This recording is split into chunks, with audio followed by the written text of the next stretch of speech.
वाले जानते हैं, मेरा परिवार की सदस्य बार बार हम लोग हमारी नेता थी शासकीय राशन दुकानदार एवं कल्याण संघ छत्तीसगढ़ के द्वारा एक दिवसीय धरना प्रदर्शन अपने 6 सूत्री मांग को लेकर पूरे छत्तीसगढ़ के कोने कोने से सभी जिला से राशन दुकानदार दुकान बंद करके राजपथ मैदान में इकट्ठा हुए हैं।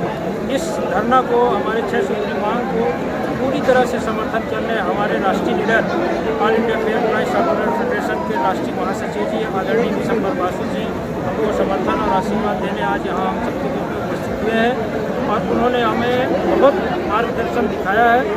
उस मार्गदर्शन पर चलने के लिए छत्तीसगढ़ के तमाम 15,000 राशन दुकानदार जो है आज संकल्प लिए हैं, संकल्पित हुए हैं और हम आशा करते हैं कि सरकार से निवेदन भी करते हैं कि हम एक परिवार में अगर हम 10 वोट मानते हैं तो लगभग 15 लाख परिवार इस पेशा से जुड़े हुए हैं जो अभी प्रभावित हो रहे हैं।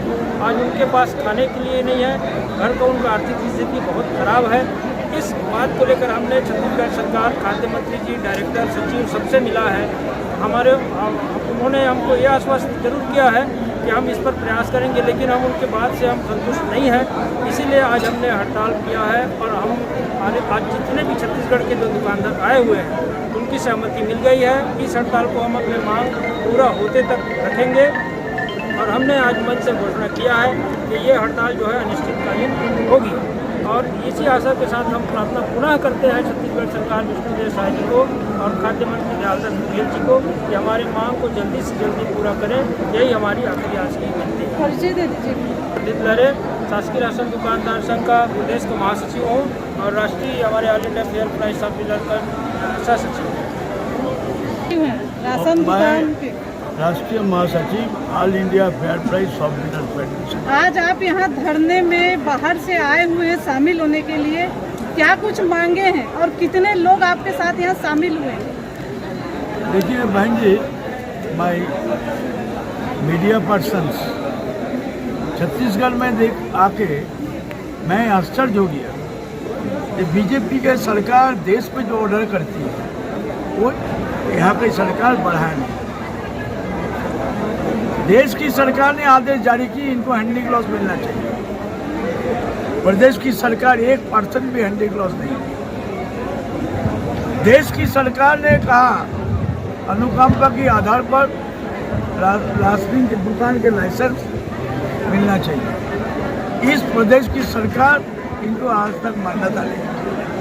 इसीलिए हम लोग सोचते थे, आम जनता छत्तीसगढ़ को सोच रही थी कि अगर डबल इंजन सरकार बनेगी राज्य में तो हम लोग का नफा होगा, फायदा होगा, सुविधा होगी। यहाँ पर आके पता चला सुविधा की तो बात नहीं है, यहाँ पर वैषम्य की, डिस्क्रिमिनेशन की बात है। एक ही काम में राज्य सरकार 90 रुपया कमीशन देती है चावल आवंटन में, वही राज्य सरकार और एक ही चावल नाम से ही बताएगा। एक चावल का नाम राम, एक चावल का नाम रहीम। राम में 90, रहीम में 30। ये तो जिंदगी जी जान लगा के मेरा परिवार के संतान ने राशन आवंटन किया। एक पैसा करोना मौत परिवार को आज तक नहीं दिया।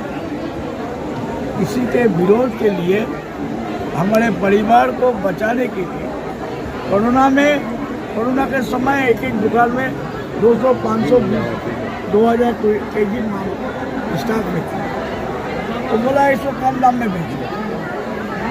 हमको खरीद हुआ था 20 रुपये, बेचने के बोला 10 रुपये, बेचने के बोला मुफ्त। ये तो जिंदगी भर नहीं चलेगी। दिसंबर के अंदर इस सरकार को सूचना होगी, नहीं तो नई साल में ऑल इंडिया फेडरेशन की नेतृत्व में छत्तीसगढ़ में सारे दुकानदारों को इकाई बना के हम न्यू ईयर्स गिफ्ट के लिए प्रदेश सरकार को न्यू ईयर गिफ्ट, नई ढंग का आंदोलन, नई रूप से आंदोलन हम घोषणा करें। एवं विक्रेता कल्याण संघ छत्तीसगढ़ की ओर से आज यह प्रदेश स्तरीय हमारा धरना प्रदर्शन था, जिसमें 6 सूत्री मांगों पर सरकार से हमारी बात रखी गई। उन्होंने सिर्फ आश्वासन दिया है और अभी भी हमको फिर से आश्वासन दिया जा रहा था तो हम चाह रहे हैं कि यदि इस पर कोई आश्वासन के बदले कोई घोषणा करे सरकार, क्योंकि आज ये स्थिति बन चुकी है हमारे छत्तीसगढ़ में कि हमारे विक्रेताओं को अब आत्महत्या करना पड़ रहा है। दो हमारे विक्रेता ऐसे हैं जिन्होंने आत्महत्या कर लिया सिर्फ इस वसूली के चक्कर में। तो हम चाह रहे हैं कि सरकार हमारा संज्ञान ले और जो हमारी मांगे हैं, जायज़ मांगे हैं, उसको तत्काल पूरा करे। अन्यथा आज हमने एक दिवसीय धरना प्रदर्शन किया है और आज यहाँ हमारे जो विक्रेता साथी, हमारे जो संगठन के लोग सभी ने यहाँ बैठकर फिर से ये आगे निर्णय लिया है कि जब तक सरकार हमारी 6 सूत्री मांगों को पूरा ले है कि आज हमने सांकेतिक एक दिवसीय धरना प्रदर्शन रायपुर से किया है, क्योंकि कल 2 अक्टूबर गांधी जयंती छुट्टी रहेगी। परसों हमारे सभी विक्रेता साथी अपने ब्लॉक से एसडीएम कार्यालय में जाकर अपना पॉस मशीन जमा कर देंगे और हम अपनी लड़ाई वहीं से लेंगे। और जब तक सरकार इस पर कोई निर्णय नहीं लेगी, छत्तीसगढ़ में कोई राशन वितरण नहीं किया जाएगा। यानी कि आप ये कहना चाह रहे हैं कि हर ब्लॉक में अपने अपने स्तर पे ये लड़ाई जारी रहेगा, ये हड़ताल जी बिल्कुल अनिश्चितकालीन? बताइए।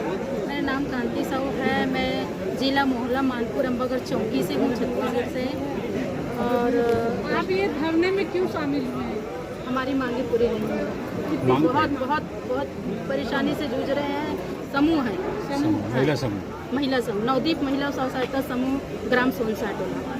तो उसमें अभी तक उसमें नहीं आ रहा है? अभी 6 महीने से हो गया है। टीडी पटा रहे हैं, अपने से करते हैं, अपने पास जो रहता है उससे पटाते हैं।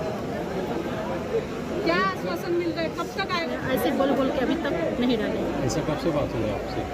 अभी तो हम लोग ने क्या बोलते हैं कि अगस्त में पूछी थी मैंने सर को कि सर हम लोग की कमीशन की राशि तो डाल दो, बहुत दिक्कत हो रही है ऐसा करके। तो सर बोले बस 15 दिन में से अपना मांग तो बताइए।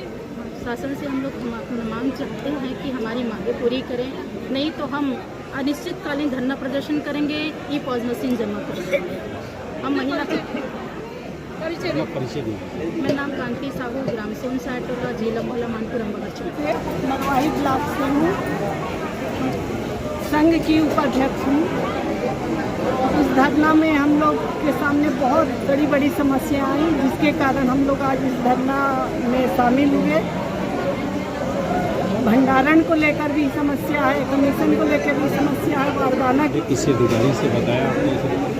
सारे अधिकारी से मिलते हैं, यहाँ तक कि हम लोग सचिवालय आते हैं, रायपुर आते हैं, इतने दूर से बॉर्डर से आते हैं। यूपी बॉर्डर में हम करते हैं, सचिवालय मंत्रालय ना मंत्री महोदय दिन बीतते जाते हैं और कमीशन का पता नहीं चलता है। इपोज मशीन भी इतनी घटिया दी गई है कि आए दिन सर्वर नहीं, तो ये पार्ट खराब, वो पार्ट खराब, बस यही करते रहते हैं। कई जगह तो पार्ट्स का पैसा भी लिया जा रहा है जो उचित नहीं है। ये क्यों किराया उसका? और भंडारण को लेके भी समस्या है। पहले तो भंडारण होता था 2-3 क्विंटल 5 क्विंटल तो आम बात है हर माह। अगर दुकानदार थोड़ा सा ये उसकी दुकान 3-4 क्विंटल की उसमें गई, लॉस होगा। तो सतर्क रहना पड़ता है। जो दुकानदार बीमार पड़ गए, वृद्ध हैं या नहीं कर पा रहे हैं, या बहन महिला स्व सहायता समूह दिया गया है, जो बहनें कम पढ़ी लिखी हैं उनको पल्लेदार, ट्रांसपोर्टर सभी लोग बुद्ध बनाते हैं। यहाँ तक कि गोदाम से भी